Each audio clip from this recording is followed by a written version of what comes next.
है आप सभी लोगों का योग दर्शन के सैद्धांतिक सत्र 32वें में, जिसमें आप लोगों को आज का जो विषय है वो है शबीज समाधि और अध्यात्म प्रसाद। इसके बारे में हमने विषय में भी डाल दिया था कि शबीज समाधि क्या है और अध्यात्म प्रसाद जो है वो क्या होता है। अध्यात्म प्रसाद बड़ा ही प्रचलित है और बहुत से परीक्षाओं में भी ये पूछा जाता है।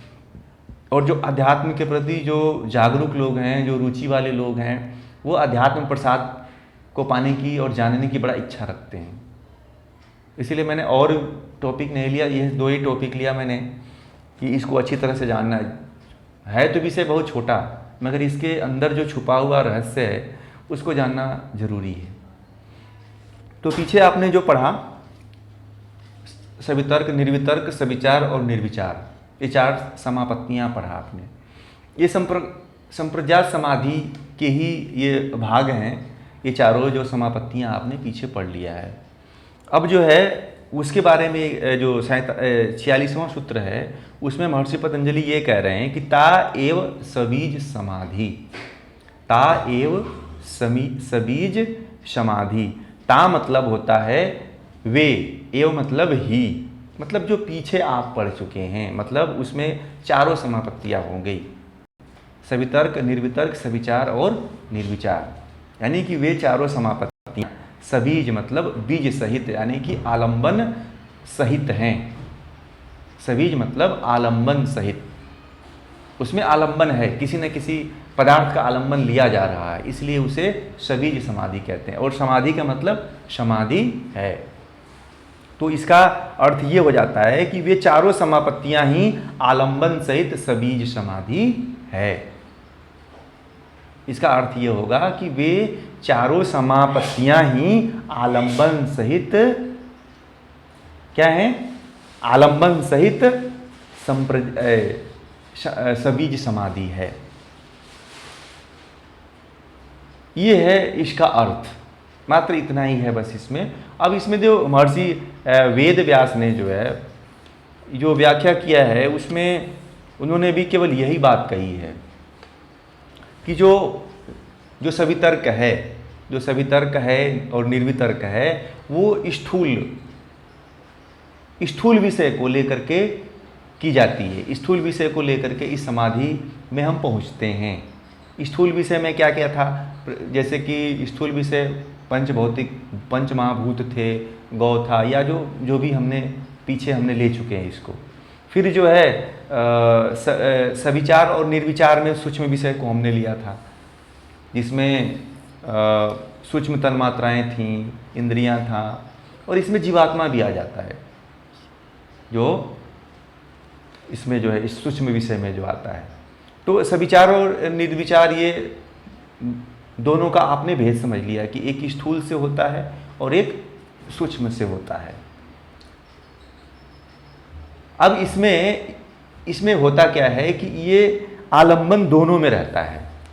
कैसे रहता है कि जब आप सवितर्क और निर्वितर्क में रहते हैं तो वो स्थूल रूप से आलंबन रहता है, आलंबन लेकर के ही करना पड़ता है, बिना आलंबन के वो पूरा नहीं होता है, आलंबन लेना ही पड़ता है उसमें। और जिस समाधि में जब हम आलंबन ले रहे हैं तो वो संप्रज्ञात समाधि कैटेगरी में आएगा। जो आपने पीछे जो है संप्रज्ञात समाधि में पढ़ा था 4 समाधियों के बारे में, उसमें भी आलंबन लिए थे और इसमें भी हम आलंबन ले रहे हैं। फिर जो है अगर हम देखें जो सविचार और निर्विचार है तो सूक्ष्म विषय भी हमारे लिए आलंबन का कारण बन रहा है। इसलिए सबीज है, निर्बीज नहीं है, मतलब इसका कोई ना कोई उपादान कारण है।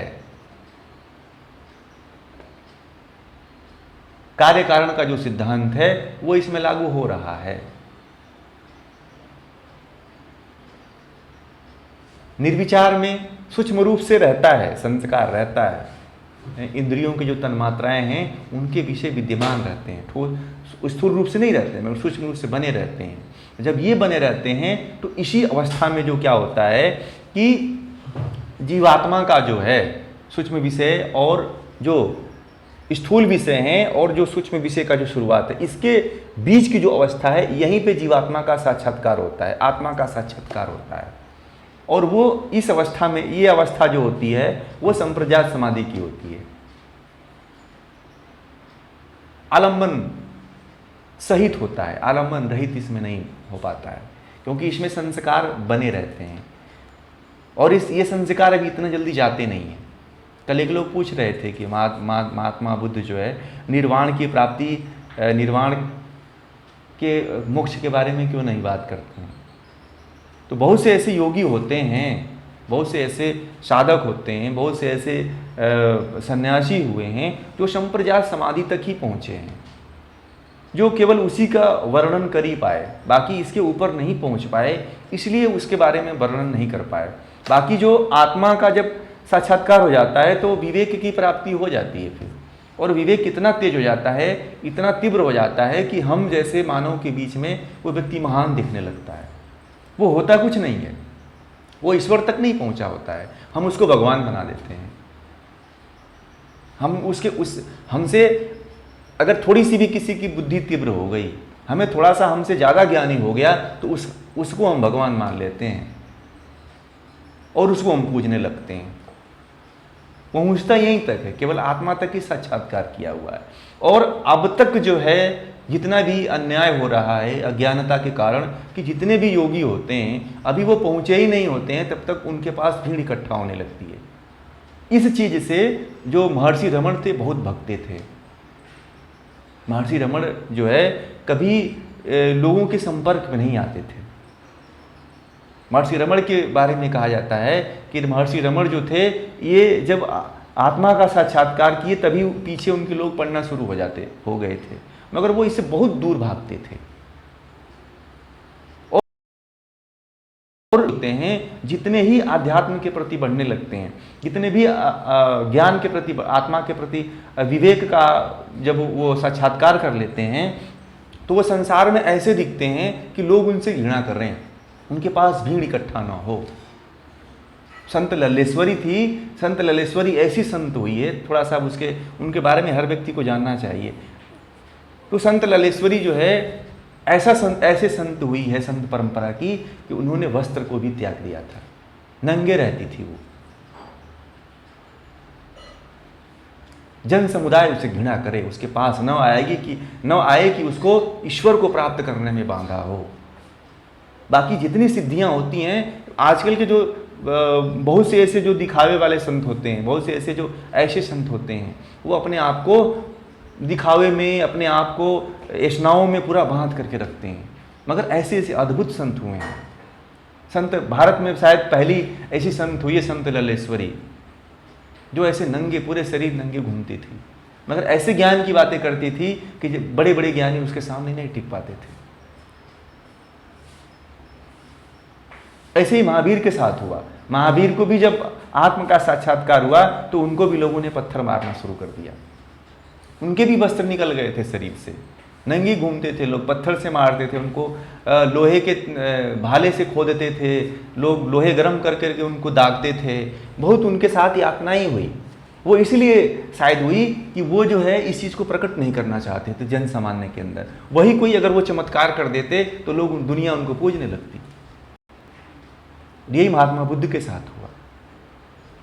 जितने भी योगी हुए हैं, उन्होंने कभी अपने आप को आत्मा का साक्षात्कार होने पे कभी अपने को प्रदर्शित नहीं किया, कभी अपने आप को दिखावा नहीं किया। समाज से गालियां सुन लिया, समाज से डंडे खा लिया, समाज से पत्थर खा लिए, समाज से मार खा लिए, मगर कभी अपने आप को, कभी अपने आप के अंदर जो सिद्धियां हैं जो प्राप्त हुई थी उसको प्रदर्शित नहीं किया।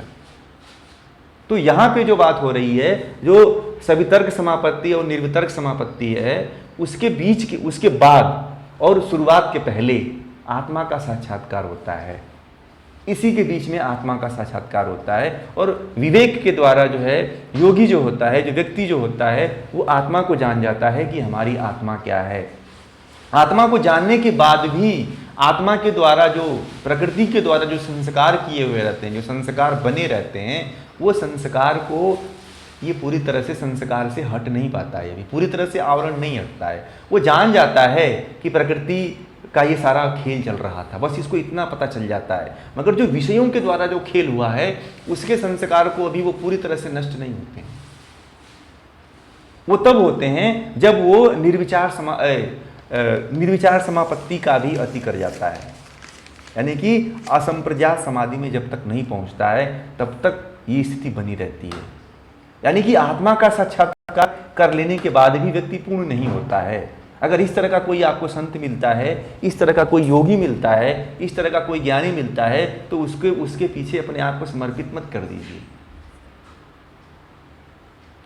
उसके सामने अपने आप को अपना सद्गुरु मत मान लीजिए। वो सद्गुरु नहीं है, अभी वो मुक्त नहीं हुआ है। आज स्थिति यही हो रही है, बहुत से संतों के साथ यही घटनाएं घटित हो जाती हैं। बहुत से ऐसे संत हैं कि जो अपनी आत्मकथा में ये बात कहते हैं, पढ़ने को मिलता है कि हमने तो अभी उस परमात्मा का साक्षात्कार नहीं किया। जो विवेकानंद थे वो भी कहते हैं अपने आत्मकथा में कि मैंने भी परमात्मा का साक्षात्कार अभी नहीं कर पाया। उनका विवेक जागरूक, उनको विवेक ख्याति जरूर प्राप्त हुई थी, विवेक ख्याति तक जरूर पहुंचे थे। आप स्वामी विवेकानंद की आत्मकथा पढ़िएगा तो उसमें ये लिखा हुआ है। तो विवेक ख्याति अगर किसी को प्राप्त हो रही है तब तक आप उसको ईश्वर मत घोषित करिए, उसे भगवान मत घोषित करिए, उसे भगवान बना करके पूजा मत करने लग जाइए। यही समाज के अंदर ये तो उसके प्रति भी आप पाप कर रहे हैं, और वो जो पूजा जाएगा वो उसको भी पाप लगेगा। तो ऐसा मत करिए, क्योंकि ईश्वर से श्रेष्ठ कोई नहीं है, ईश्वर से ऊंचा कोई नहीं है, क्योंकि अभी तो वो साधना रत था और उसके साधना में रत व्यक्ति को ही आप पूजने लगे। ऐसा नहीं करना है। यहीं तक ये इसी अवस्था में व्यक्ति भ्रमित हो जाता है। सत्य साईं बाबा थे तो वो जब उनके पास सिद्धियां उन्होंने प्राप्त किया था, तो जब शिवरात्रि के दिन क्या करते थे कि 12-12 ज्योतिर्लिंग मुंह से निकाला करते थे। वो बहुत लोगों ने सुना होगा, टीवी में देखा होगा, यूट्यूब पे देखिएगा, तो वो सिद्धियां जरूर प्राप्त किए थे। अब ये नहीं कह सकते, हम भी नहीं जान सकते कि वो शायद परमात्मा का साक्षात्कार किए थे कि नहीं किए थे। इस स्तर का अगर योगी कोई नहीं है तो समझिए आप जिसकी पूजा कर रहे हैं वो आप व्यर्थ कर रहे हैं। तो हमें संप्रज्ञात समाधि को समझना चाहिए कि वो व्यक्ति संप्रज्ञात समाधि ही तक है, उसे केवल विवेक ख्याति प्राप्त हुई है। आप भ्रमित मत होइए, इस ज्ञान को समझिए। कोई दुनिया में चमत्कार नहीं होने वाला है। चमत्कार केवल सिद्धियां, और सिद्धियां केवल व्यक्ति को सहायक होती हैं, व्यक्ति के लिए सहायता करती हैं। भगवान राम के प्रति इतना सिद्धियां, अस्त्र शस्त्र का ज्ञान होते हुए भी, सारी विद्याओं का ज्ञान होते हुए भी, वो जो है निस्वार्थ कर्म के द्वारा परमात्मा का साक्षात्कार किए थे लोग। भगवान श्री कृष्ण हैं, भगवान राम है, शिव हैं, ये ब्रह्मा, ये जितने भी योगी हुए हैं उन सभी की बात कर रहे हैं। तो अब ये चीज़ यहाँ पे उसी को कहा है कि निरालंब समाधि है। सबीज समाधि का है, जो आलम्बन लेकर के की जाती है, वो सबीज समाधि है। तो ये अगला जो समाधि है वो ये कह रहे हैं कि निर्विचार वैसारद्य अध्यात्म प्रसाद। निर्विचार वैसारद्य अध्यात्म प्रसाद। अब इसमें यह है कि निर्विचार मतलब निर्विचार समापत्ति, और वैसारद्य का मतलब होता है कि प्रवीणता। वैसारद्य मतलब होता है प्रवीणता या निर्मलता होने पर। इसको आप निर्मलता होने पर इसका अर्थ लीजिएगा कि निर्विचार समापत्ति के निर्मल होने पर, ठीक है। अध्यात्म प्रसाद मतलब आध्यात्मिक ज्ञान की प्राप्ति होती है। अध्यात्म प्रसाद का मतलब होता है आध्यात्मिक ज्ञान की प्राप्ति, या इसका एक और अर्थ होता है प्रज्ञा का प्रकाश। अध्यात्म प्रसाद का मतलब होता है प्रज्ञा मतलब बुद्धि का प्रकाश, बुद्धि प्रकाशित हो जाती है। फिर अपना जो भी ज्ञान आता है, फिर अपना ज्ञान आता है। तो इसका अर्थ ये हुआ कि निर्विचार समापत्ति के उन्नत होने पे, निर्विचार समापत्ति के उन्नत हो जाने पे योगी को आध्यात्मिक ज्ञान की प्राप्ति होती है। इसी को अध्यात्म प्रसाद कहा गया है। अध्यात्म प्रसाद की बात लोग कहते हैं। तो बस आप यही समझिए कि निर्विचार समापत्ति जब उत्कृष्ट अवस्था में पहुंच जाती है, जब ये अपनी पूर्ण अवस्था में पहुंच जाती है, तो इसी को जो है उस अवस्था में योगी को जो है मतलब विशेष तरह का ज्ञान प्राप्त होता है, जिसे आध्यात्मिक ज्ञान कहते हैं। आध्यात्मिक प्रसाद का मतलब होता है स्वच्छता, निर्मलता या फिर प्रसन्नता। इसका शाब्दिक अर्थ मैं बता रहा हूँ, बाकी के अनुसार जो कहा गया है वो विशेष तरह का जो आध्यात्मिक ज्ञान की प्राप्ति होती है, विवेक की प्राप्ति होती है। उसको विवेक समझिए, प्रज्ञा मतलब उसको विवेक समझिए कि एक विशेष प्रकार का विवेक प्राप्त होता है निर्विचार समापत्ति के उन्नत होने पर। इसी को ऋतंभरा प्रज्ञा कहते हैं। अब इसमें जो है महर्षि वेद व्यास ने जो कहा है, उन्होंने ये कहा है कि वैसारध्य का मतलब होता है, महर्षि व्यास ने ये कहा है कि वैसारध्य में क्या होता है कि वैसारध्य जो प्राप्त करता है वो सत रज तम जो गुण होते हैं इनका अतिक्रमण कर जाता है, इससे ऊपर उठ जाता है। जो तमोगुण होता है, रजस गुण होता है और तमस गुण होता है, उससे रहित हो जाता है व्यक्ति। उसी को वैसारध्य प्राप्त होता है। वैसारध्य एक पदवी समझिए है, एक पदवी जिसको कहा जाता है ना, वो है, वो अध्यात्म के क्षेत्र में वैसारथी हो जाता है। वो कब होता है कि जब वो उसके अंदर तमोगुण और रजोगुण रहते ही नहीं हैं। ऐसी भी अवस्था आती है व्यक्ति के अंदर, जब अध्यात्म की तरफ जाता है तो रज और तम गुण का अस्तित्व ही समाप्त हो जाता है, उससे रहित हो जाता है, और उसी को वैसारदी बोलते हैं, वैसारध्य। कितनी अद्भुत बात लिखा हुआ है कि और हम जो है इन्हीं में फंसा रहना चाहते हैं। रज और तम में ही पूरा हमारा दिन भर का पूरा चक्कर घूम करके लगता रहता है। कभी ऊपर हो जाता है, कभी नीचे हो जाता है, कभी ये बढ़ जाता है, कभी वो बढ़ जाता है, कभी हम तंद्रा में हो जाते हैं, कभी हम आलस में गिर जाते हैं, कभी हम एकदम चंचल होकर के कभी अच्छा स्वाद लेने लगते हैं, कभी किसी के प्रति मोहित हो जाते हैं, कभी हम रोने लगते हैं, कभी हम हंसने लगते हैं। जो रोने और हंसने का जो क्रम है वो रजोगुण में होता है, जो व्यक्ति पूरा हंसता है।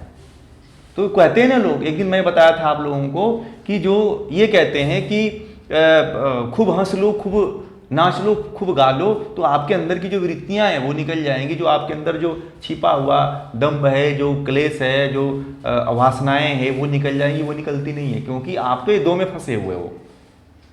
और कहते हैं कि इनसे फंसकर इसमें आग लगा करके तम में, रजस गुण में आप कैसे निकल सकते हो? आग में तो जलोगे ना आप। फिर जो कहते हैं ना कि ध्यान करना है तो खूब रो लो, सात्विक ध्यान होना चाहिए। या मतलब कि आपको कैसा ध्यान होना चाहिए? ध्यान जो है आपको जो सत्व गुण है, सत्य जो प्रधानता है, उसके तरफ उसको बढ़ा लीजिए।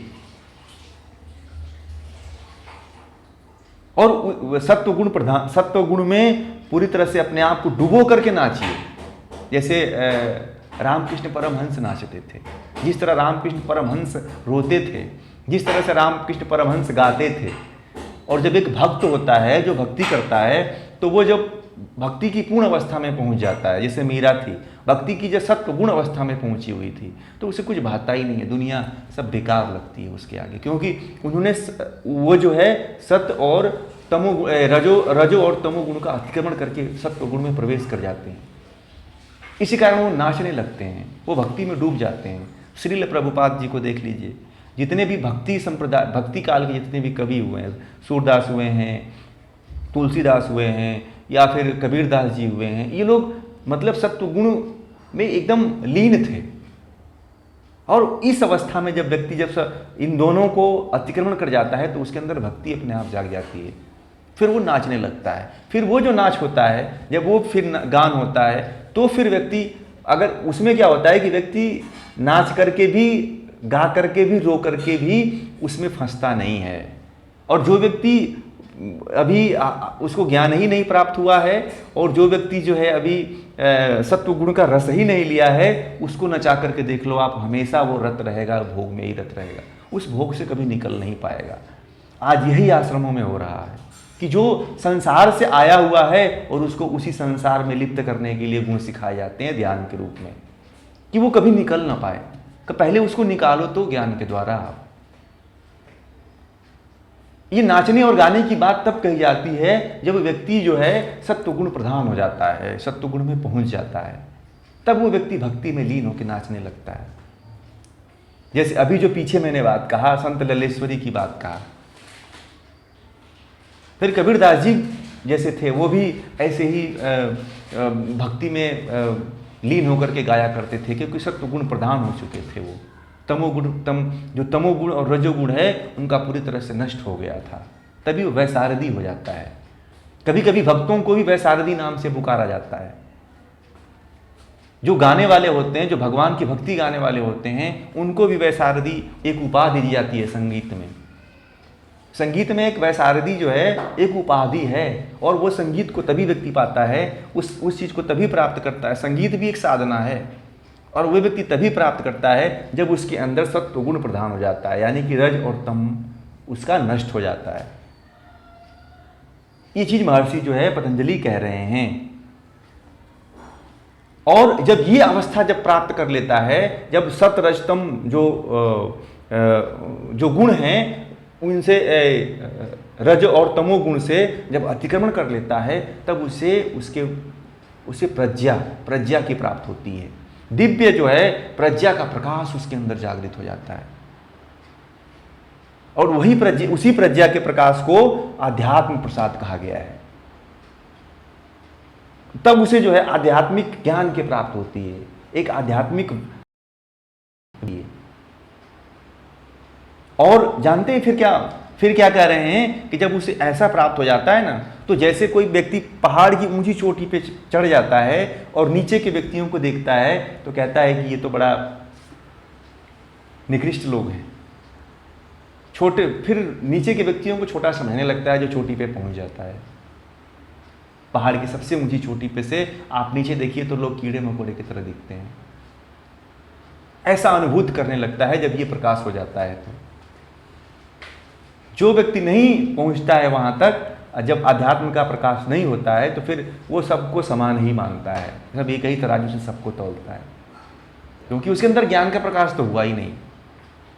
जब ज्ञान का प्रकाश हो जाता है तो फिर वो जैसे कोई चोटी पे चढ़ करके व्यक्ति नीचे वाले व्यक्ति को देखता है तो कीड़े मकोड़े की तरह दिखाई देता है।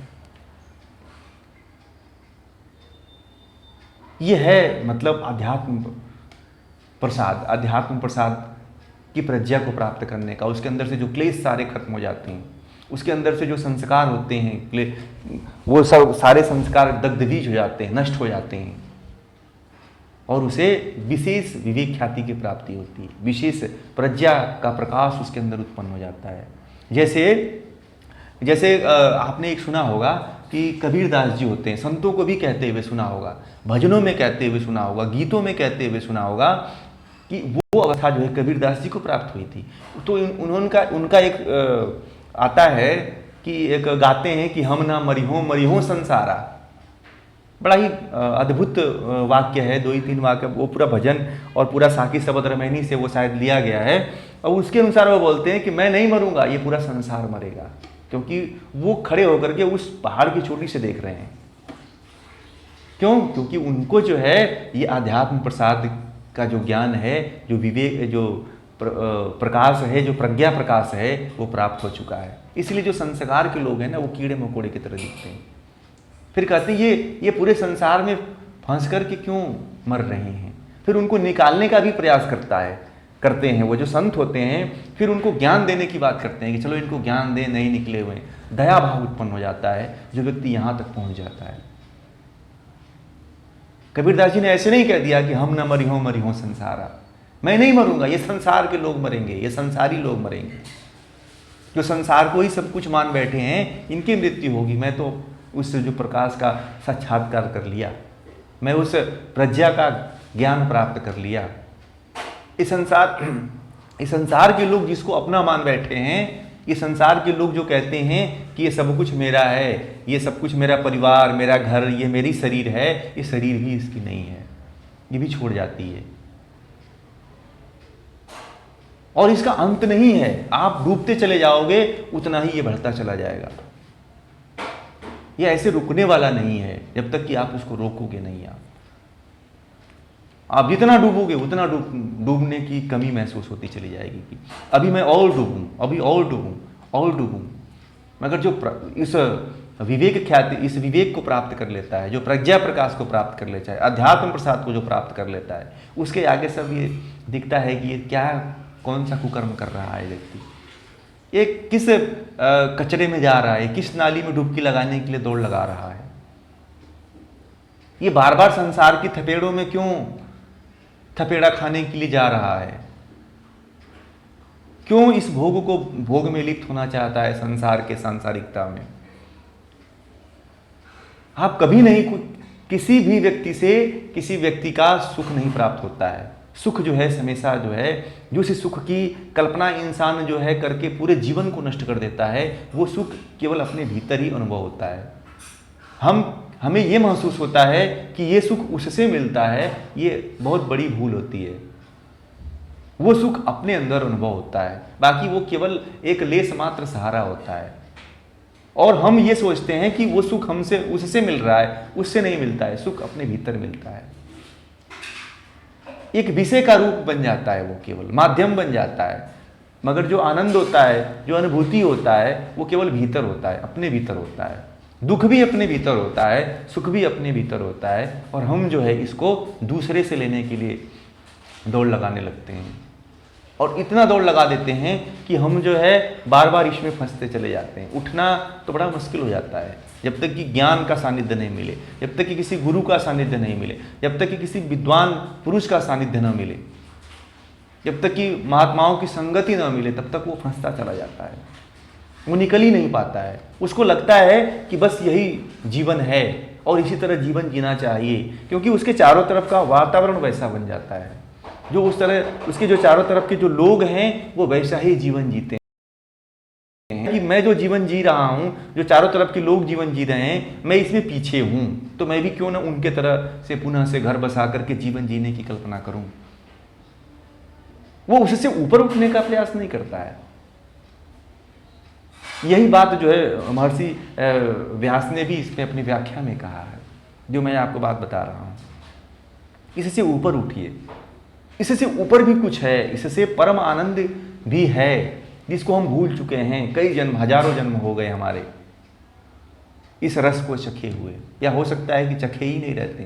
तो संसार का जो क्षणिक सुख है उसमें ही अपने पूरे जीवन को खपत कर देते हैं, पूरे जीवन की बाजी लगा देते हैं, पूरे जीवन को नष्ट करने के लिए हर क्षण तैयार रहते हैं, पूरे जीवन को जो है एक बात पे उसको खत्म मर मिटने के लिए तैयार रहते हैं। इतना अहंकार को हम पोष लेते हैं, इतना अहंकार को पाल लेते हैं कि आजकल ऐसी स्थितियां हो गई हैं कि अगर किसी को एक बात कह दो तो लोग तुरंत आत्महत्या कर लेते हैं, और कोई ट्रेन के नीचे चला जाता है, कोई घर में पंखे से लटक जाता है। ये प्रतिदिन आप देख रहे हैं कहीं ना कहीं, बहुत से ऐसे फिल्म एक्टरों का भी देख लीजिए, और आसपास भी आप पड़ोस में भी देख रहे होंगे, जो ऐसी घटनाएं प्रतिदिन घटित हो रही हैं, क्योंकि वो उन्होंने अहंकार को ही बहुत बड़ा प्रश्रय दे दिया, अहंकार को ही सब कुछ मान लिया कि इसने, अरे जो आप हो उस पर तो ठेस लगा ही नहीं, ठेस तो इस जो जड़ पदार्थ है उस पर लगता है, और जड़ के द्वारा ही आप जड़ से खत्म हो जाते हैं। ये है आध्यात्म प्रसाद। तो आज का जो विषय है वो यहीं पे समाप्त होता है, और आप लोगों का प्रश्न है तो पूछें।